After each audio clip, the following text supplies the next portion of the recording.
Di sisi lain, awak kapal ITSK ini juga masih menunggu mereka di bawah, Wak. Mereka masih stay di tempat, mantengin langit pakai teropong, pakai mata telanjang semua mereka pantengin.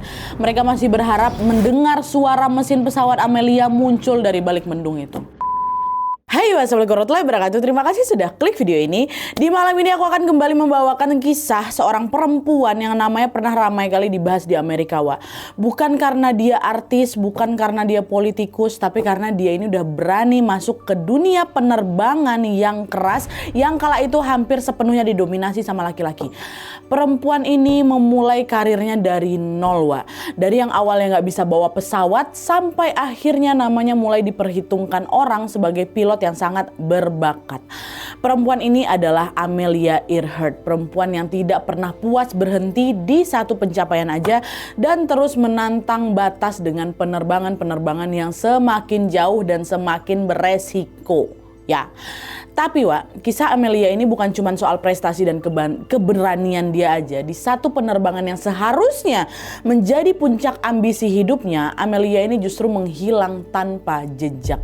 Gak ada bangkai pesawat, gak ada jasad, dan gak pernah ada jawaban pasti itu loh, Wak. Yang tersisa hanyalah laporan terakhir, sinyal radio yang terputus, dan berbagai teori yang saling bertabrakan. Mulai dari kecelakaan, kesalahan navigasi, sampai dugaan keterlibatan pihak-pihak tertentu. Hilangnya seorang Amelia Earhart ini sampai hari ini masih tercatat sebagai salah satu kasus yang paling misterius dan unsolved dalam sejarah dunia penerbangan. Gimana kisah selengkapnya? Tanpa berlama-lama kita langsung masuk aja ke ceritanya. Check it out.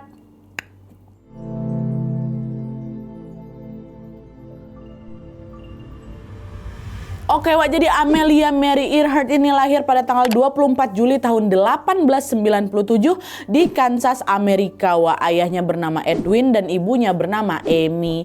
Amelia ini juga punya adik perempuan yang bernama Muriel yang usianya 2 tahun lebih muda daripada dia. Sejak kecil, Amelia ini dibesarkan sama mamanya Amy ini dengan cara yang bisa dibilang gak lazim untuk zamannya, Wak. Si Amelia ini gak dituntut jadi anak perempuan yang harus selalu rapi, selalu duduk manis gitu, enggak. Amelia ini justru dibebaskan lari-larian, manjat-manjat pohon, dan mencoba banyak hal yang waktu itu dianggap bukan dunianya anak perempuan gitu. Pola asuh inilah yang bikin Amelia ini tumbuh menjadi pribadi yang berani, agak tomboy, dan juga nggak takut mencoba hal baru. Ketertarikan Amelia pada dunia penerbangan muncul waktu dia sudah berusia sekitar 20 tahunan, Wak. Setelah menonton atraksi stunt flying dengan manuver-manuver yang ekstrim. Jadi biasanya ada tuh atraksi kayak dia terbang dulu pesawat ke atas, terus terjun bawah, sebelum sampai tanah, naik lagi ya. Kayak gitulah yang suka dia tonton. Bagi kebanyakan orang, atraksi itu kan menegangkan kan, Wak. Tapi buat Amelia justru atraksi itu memicu rasa penasaran yang besar. Beberapa tahun kemudian, ayahnya juga ngajak si Amelia ini untuk ikut joyride pesawat, Wak, di pameran penerbangan di Long Beach gitu, dimana penonton bisa bayar untuk naik pesawat sebentar ya, sekitar 10 menitan gitulah, terus nanti mendarat lagi. Edwin ini juga ngajak Amelia itu ikut, dan disitulah waktu di joyride ini untuk pertama kalinya Amelia ngerasain terbang naik pesawat. Ya meskipun terbilang singkat, Wak, momen di pesawat itu begitu membekas di hatinya. Dan sejak saat itu ketertarikan Amelia sama dunia penerbangan makin kuat lagi. Di kepalanya si Amelia tuh cuman ada satu kalimat yang terus berputar. Pokoknya aku harus jadi pilot, aku gak mau jadi penumpang aja, kata kayak gitu.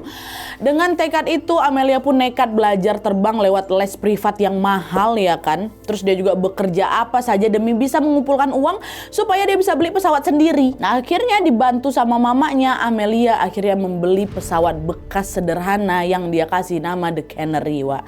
Pesawat ini jadi awal jam terbangnya. Meski kemudian Amelia sadar kalau kemampuannya juga terbatas untuk jarak jauh ya kan. Tapi ya udah, yang penting aku udah ada pesawat baru, aku udah bisa pesawat gitu. Tidak lama kemudian The Canary ini dijual, pesawat yang pertama kali itu dijual, dan Amelia beralih ke pesawat yang lebih kuat lagi ya. Inilah langkah penting yang membuka jalan bagi penerbangan-penerbangan besarnya di masa depan waktu dia beli pesawat kedua ini. Dengan pesawat barunya, Wak, Amelia ini mulai serius tuh membangun karir di dunia penerbangan. Dia ikut berbagai acara penerbangan dan akhirnya di tahun 1922 dia berhasil memecahkan rekor ketinggian untuk pilot perempuan dengan terbang sampai 14.000 kaki. Dia pertama kali. Dan sejak itu namanya mulai dilirik banyak pihak tentunya. Dan puncaknya di tahun 1928 Amelia ini mendapatkan tawaran untuk ikut misi penerbangan melintasi Samudra Atlantik sebagai perwakilan perempuannya, Wak. Nah, penerbangan dari Kanada ke Inggris itu sukses setelah mereka melewati Samudra Atlantik dan langsung menggemparkan dunia. Amelia pun di sini dikenal sebagai perempuan pertama yang menyeberangi Atlantik lewat udara. Dialah itu yang pertama. Tapi di balik sorotan itu, Amelia ini justru ngerasa belum puas. Kenapa? Karena ternyata dalam penerbangan tersebut dia tuh bukan pilot utama, dia tuh cuman penumpang aja gitu loh. Dia perempuan yang pernah melintasi, tapi bukan yang bawa pesawat. Nah, Amelia dari situlah memilih untuk terus berlatih dan menambah jam terbangnya. Di masa ini juga dia ketemu sama seorang laki-laki yang namanya George P. Putnam, seorang penerbit yang kemudian membantu si Amelia ini untuk menulis buku tentang pengalaman terbangnya. Dulu kan gak banyak perempuan yang bisa bawa pesawat, orang dia juga yang pertama memecahkan rekor naik sampai 14.000 kaki ya kan. Nah, dibikinin buku nih sama si George. Nah, buku itu waktu dijual sukses besar, Wak. Makin dikenal lagi lah nama si Amelia ini kan. Hubungan antara si Amelia sama si George ini pun juga mulai berkembang. Dekat mereka kan. Akhirnya mereka menikah lah di tahun 1931. Nah, setahun setelah mereka menikah, Wak, Amelia akhirnya betulan mewujudkan impiannya. Dia mau terbang. Kayak tadi tuh kan dia jadi penumpang aja, tapi kali ini dia mau menyeberangi Samudra Atlantik sebagai pilot tunggal. Itu yang dia mau. Pada tanggal 20 Mei 1932, Amelia pun lepas landas betulan tuh dari Kanada. Dan dia mendarat di Irlandia Utara, melewati Samudra Atlantik itu sendirian di kokpit. Nggak ada co-pilot, nggak ada navigator, sepenuhnya hanya mengandalkan kemampuan dia sendiri. Sendiri dia bawa pesawat itu. Nah, nyampe di Irlandia. Nah, setelah pencapaian itu Amelia pun terus naik level lagi. Dia menempuh lagi rute-rute ekstrim macam Hawaii, California, Meksiko, terus New Jersey kayak gitu. Dan ini bukan untuk jalan-jalan, Wak, ya, tapi untuk mencetak rekor atas nama dia sendiri. Pokoknya dia anaknya ambisius sekali lah. Prestasi demi prestasi pun membuat si Amelia ini menjadi tokoh penting di dunia penerbangan dan dia pun menerima banyak sekali penghargaan dari situ. Cuma di sini Amelia sadar satu rekor aja belum cukup untuk meninggalkan jejak abadi. Maka di tahun 1937 dia menyiapkan misi paling ambisius dalam hidupnya. Yaitu dia mau terbang keliling dunia. Benar-benar dia mau mengitari bumi dengan dirinya sendiri sebagai pilot utama. Dia mau keliling dunia. Oke, misi inilah yang kemudian membawa Amelia ke penerbangan terakhirnya dan ke misteri yang tidak pernah terjawab. Gara inilah.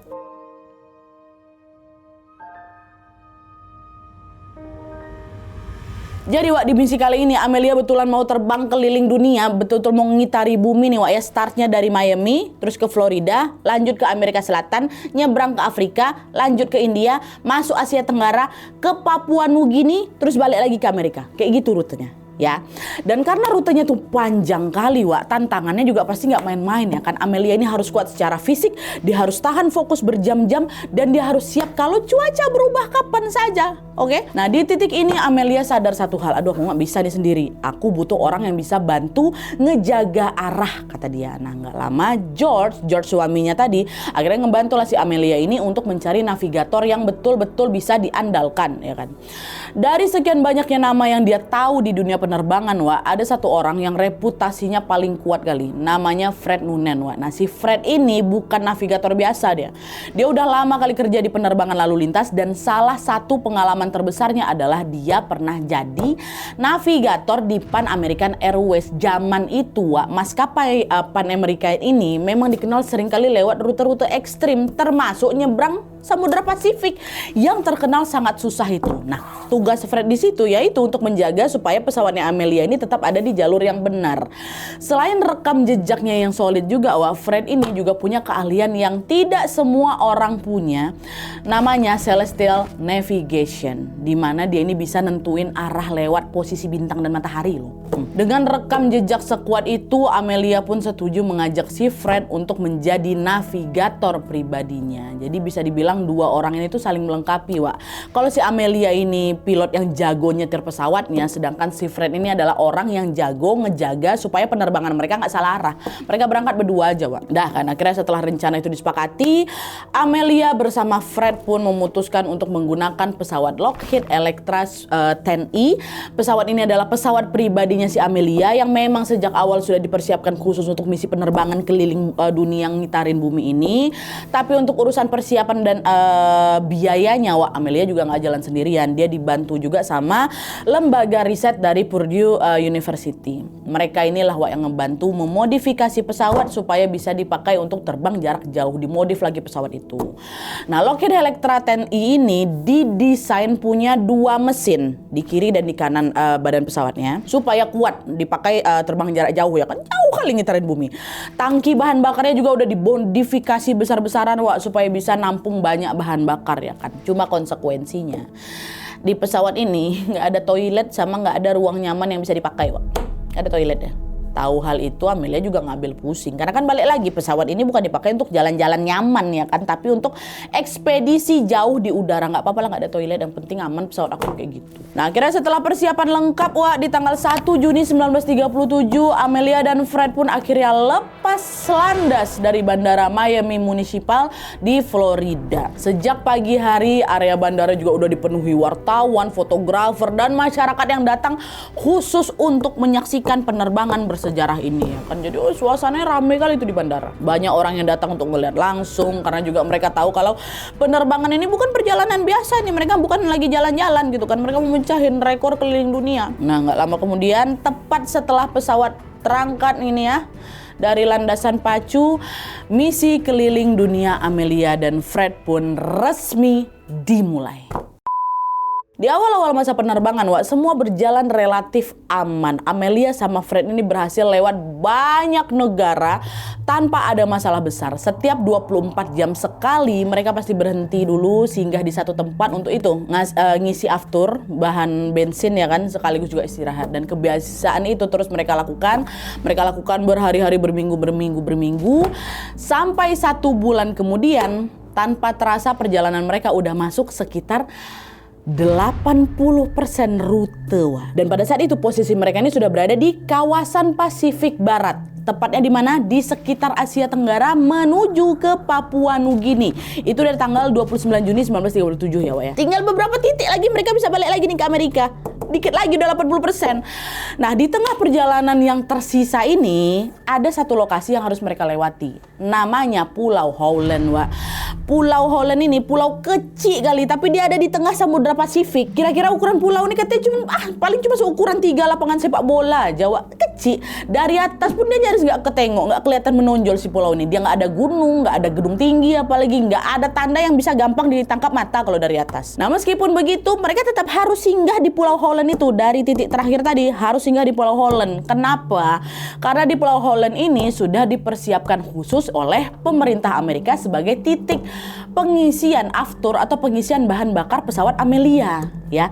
Stok aftur akhirnya udah dikirim duluan, Wak, sebelumnya sama kapal penjaga pantai Amerika yang standby juga di sekitar pulau. Jadi mereka dari kawasan Pasifik Barat itu mereka tetap harus singgah dulu ke sini karena kalau nggak bisa lanjut ke sini, ke Amerika nggak bisa, habis bensinnya. Jadi harus singgah dulu ke Holland isi bensin di tengah-tengah Pasifik itu, baru naik lagi, terbang lagi kayak gitu. Bayang ya. Dan yang paling penting, Wak, Pulau Howland itu sudah masuk di wilayah kekuasaan Amerika. Di masa itu banyak pulau Pasifik yang udah masuk pengawasan Jepang, Wak. Jadi Amelia juga nggak bisa asal mendarat sembarangan di pulau mana aja yang ada di situ. Cuman bisa di Pulau Howland. Dan hubungan Amerika sama Jepang waktu itu lagi panas-panasnya. Kalau sampai si Amelia ini salah mendarat, bisa jadi masalah besar juga antara dua negara ini. Nah, balik lagi ya, sebelum dia nyampe di Pulau Howland, Amelia sama Fred kan mampir dulu tuh di Papua Nugini untuk isi aftur, ya kan. Barulah habis dari situ mereka terbang lagi, baru OTW menuju ke Howland dengan jarak sekitar 2.500 mil, Wak, untuk isi aftur lagi tadi itu kan. Nah, jarak dari Papua Nugini ke Howland ini tuh jarak beresiko kali, Wak. Apalagi mereka terbang kan di atas lautan lepas kan, lautan lepas yang luas kali ini di atas samudra kan, dan hampir nggak ada patokan apa-apa. Dan selain itu juga di tahun 1937 itu peta tuh belum seakurat sekarang. Kalau mereka meleset dikit aja, pesawat itu bisa melenceng sampai ratusan kilometer ke depan, iya kan? Nah, supaya mereka aman, pihak Amerika pun akhirnya turun tangan di sini, Wak. Pihak Amerika ini menurunkan penjaga pantai Amerika ke Pulau Holland untuk menyambut kedatangan Amelia dan Fred. Dan selain itu, pemerintah juga menyiapkan satu kapal khusus yang bernama Itasca untuk jadi titik pandunya mereka. Nah, titik pandu ini maksudnya apa? Nanti kapal Itasca ini akan ngebantu ngarahin posisi supaya Amelia sama Fred itu bisa sampai ke Pulau Holland ini dengan selamat. Caranya juga macam-macam, Wak. Bisa lewat sinyal radio dari bawah dari si kapal itu, bisa lewat juga mereka ngeluarin asap, ya kan, mereka nyalain lampu supaya si Amelia ini bisa ngelihat dari atas. Kalau ini bentar lagi ya nih, dekat-dekat sini ya, ikutin aku nih, Holland dekat sini ya, kayak gitulah kurang lebih.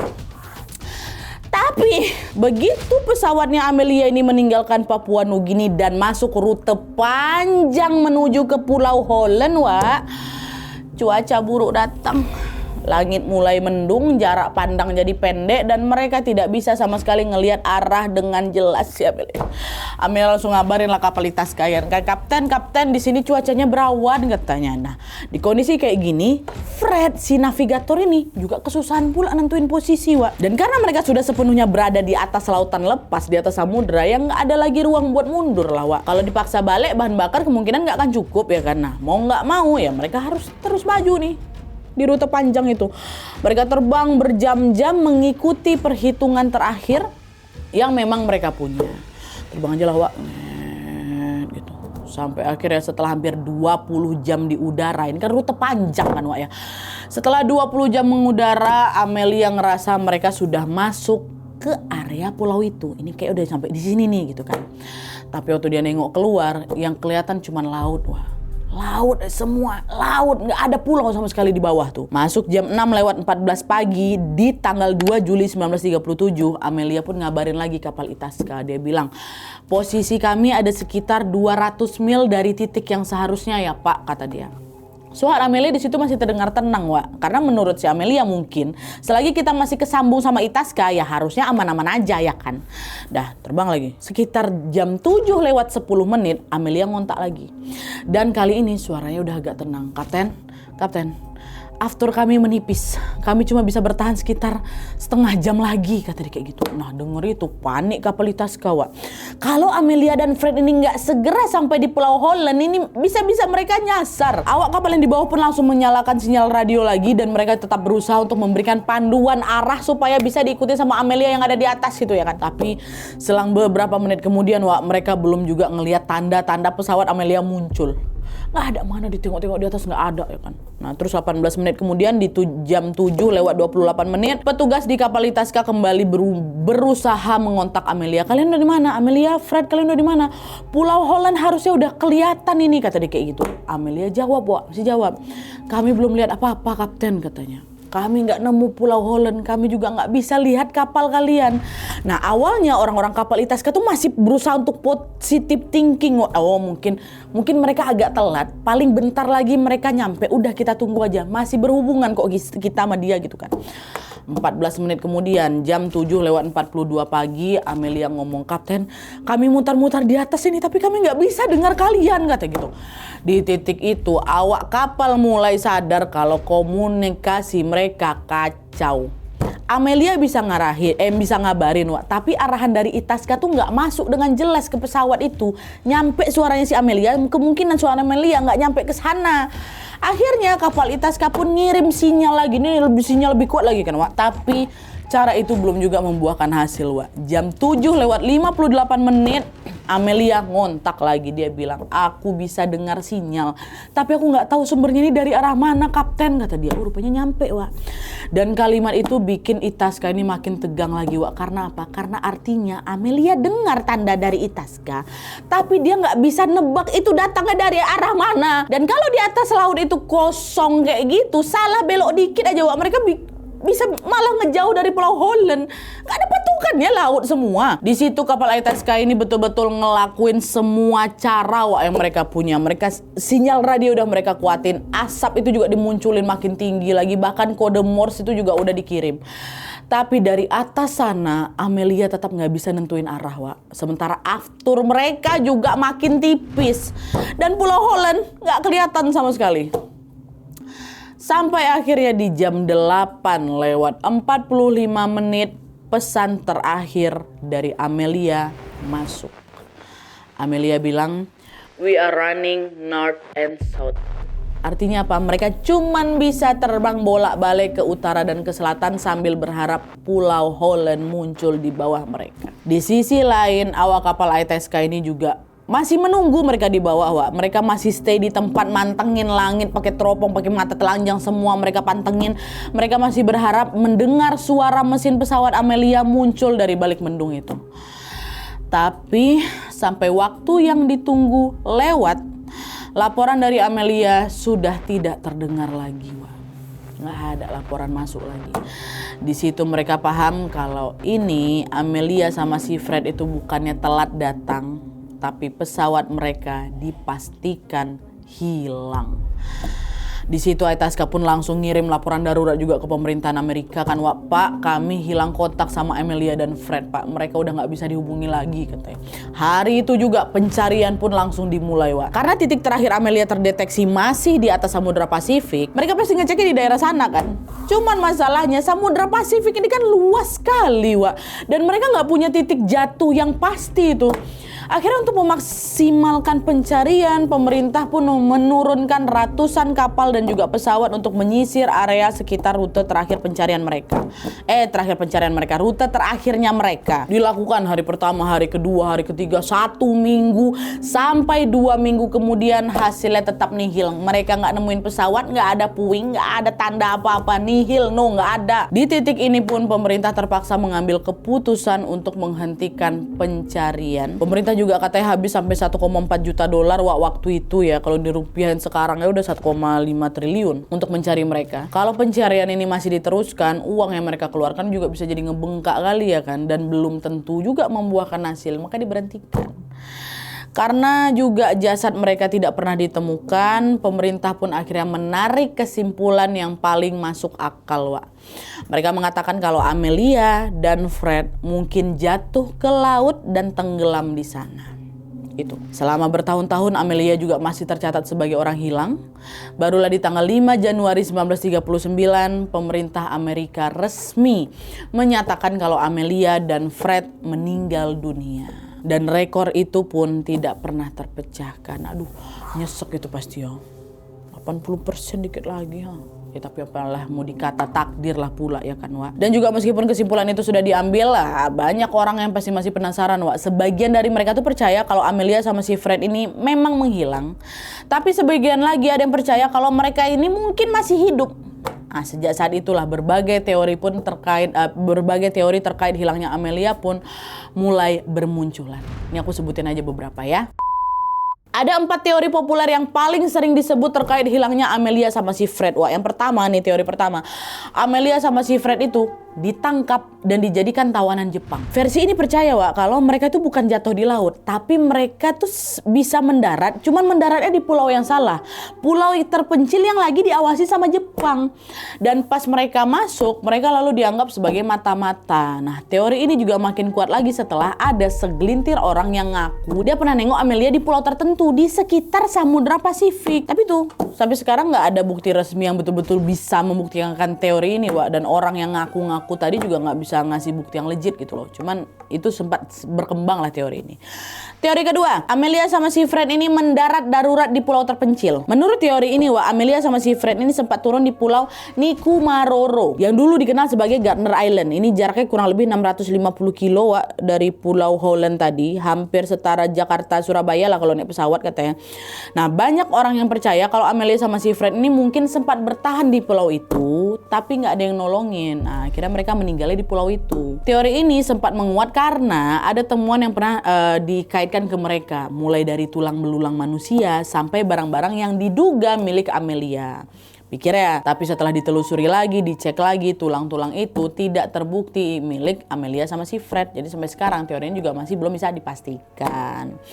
Teori ketiga, Wak, mereka jatuh ke laut karena kehabisan aftur. Ini teori yang paling masuk akal dan paling sejalan sama kesimpulan pemerintah Amerika. Besar kemungkinan Amelia sama si Fred ini memang kehabisan aftur, terus mereka jatuh di Samudra Pasifik. Apalagi Amelia kan juga sempat ngomong kayak gitu juga kan, ini kami bisa kehabisan aftur nih kayak gitu. Tapi itu tadi karena Samudra Pasifik ini luas sekali. Kalian tahu berapa luasnya Samudra Pasifik tuh, Wak? 165 juta kilometer. Hampir sepertiga permukaan bumi itu isinya Samudra Pasifik itu. Seluas itu, macam mana mau nyari mereka? Pesawat mereka mungkin sudah tenggelam tanpa meninggalkan jejak sedikit pun di situ. Yang keempat, teori keempat yang paling kontroversial, Wak. Amelia di sini memang sengaja menghilang katanya. Versi ini bilang Amelia berhasil survive dia, tapi dia ganti identitas, terus dia menjalani hidupnya dengan nama-nama baru. Alasannya juga macam-macam, Wak. Salah satunya Amelia ini diduga capek gitu loh, jadi simbol perempuan kuat yang harus selalu memberikan bukti prestasi. Tapi teori ini juga lemah kurasa. Soalnya kan nggak ada juga, selain nggak ada catatan kuat yang bisa betul-betul nunjukin Amelia ini hidup normal dengan identitas baru. Kalau memang dia capek, ngapain dia sibuk-sibuk mau bikin rekor buat apa kan keliling dunia. Sebagian besar teori ini cuma didukung sama cocokologi dari foto-foto atau dari cerita karangan aja, Wak. Jadi sampai sini 4 teori itu masih berdiri sebagai spekulasi aja, Wak, ya, dan belum ada yang bisa dibuktikan sampai tuntas. Namanya juga teori. Sampai sekarang, Wak, pencarian hilangnya Amelia sama Fred masih terus dilanjutkan oleh beberapa pihak swasta. Memang ada juga peneliti. Dan menurut informasi terbaru yang kami dapat, Wak, di bulan Januari nih. Aku syutingnya Januari sih, Wak, sorry. Di bulan Januari 2026 ini, peneliti Purdue University yang dulu juga ikut mendanai pesawatnya Amelia itu, Wak, ya, akan meneliti satu temuan bernama Taraya Object di sekitar pulau Nikumaroro itu. Nah, Taraya Object ini apa, Nadia? Taraya Object ini adalah benda asing yang diduga sisa pesawatnya Amelia. Nah, entah gimana hasilnya nanti, kita tunggu aja, Wak, ya. Mereka katanya mulai di Januari 2026 ini. Siapa tahu setelah puluhan tahun jadi misteri, titik terang soal hilangnya Amelia dan Fred ini bisa terungkap. Amin. Oke, Wak, jadi itu tadi kisah hilangnya Amelia Earhart, Wak, seorang perempuan yang tidak cuma berani terbang tinggi, tapi juga berani ngelawan batasan yang waktu itu dianggap tidak lazim untuk seorang perempuan. Yang bikin kisah ini juga nggak pernah selesai, Wak, bukan cuma karena pesawat itu hilang, tapi karena Amelia ini pergi di titik paling besar dalam hidupnya. Di saat dia sudah terbang sejauh itu, udah hampir nyampe. Bahkan udah tinggal selangkah lagi untuk nutup sejarah atas namanya dengan lengkap kan, Wak, ya. Takdir berkata lain. Dan sampai sekarang, Wak, meskipun teori itu memang terus masih ada yang bermunculan ya kan, satu hal yang nggak pernah berubah. Nama Amelia Earhart ini tetap hidup di orang-orang yang berani mimpi besar, yang milih jalan yang gak aman, dan yang gak berhenti meskipun dunia bilang gak mungkin, Amelia. Ya kan? Semoga kisah Amelia ini bisa menjadi inspirasi untuk kita semua, Wak, ya. Kalau menurut kalian gimana, Wak? Apa yang sebenarnya terjadi sama Amelia dan Fred? Mereka jatuh di laut kah? Mereka sempat mendarat darurat kah? Atau ada cerita lain yang belum kebuka? Atau juga ada informasi lain yang tidak aku cantumkan di sini soal teori-teori yang lain atau soal ceritanya lah, pokoknya apa aja. Tulis pendapat kalian di kolom komentar di bawah, ya. Oke, Wak, jadi sekian dulu videonya. Terima kasih banyak yang sudah menonton. Kalau kalian suka video ini, klik like-nya. Jangan lupa komen di bawah untuk dada dan saran-saran untuk selanjutnya. Jangan lupa nyalain notifikasi ya, supaya kalian tahu kalau upload video baru. And as always, jangan lupa untuk klik tombol subscribe supaya kalian sama-sama tahu informasi menarik dan menegangkan dari channel aku. See you next video, Wak. See you next video, Wak. Bye.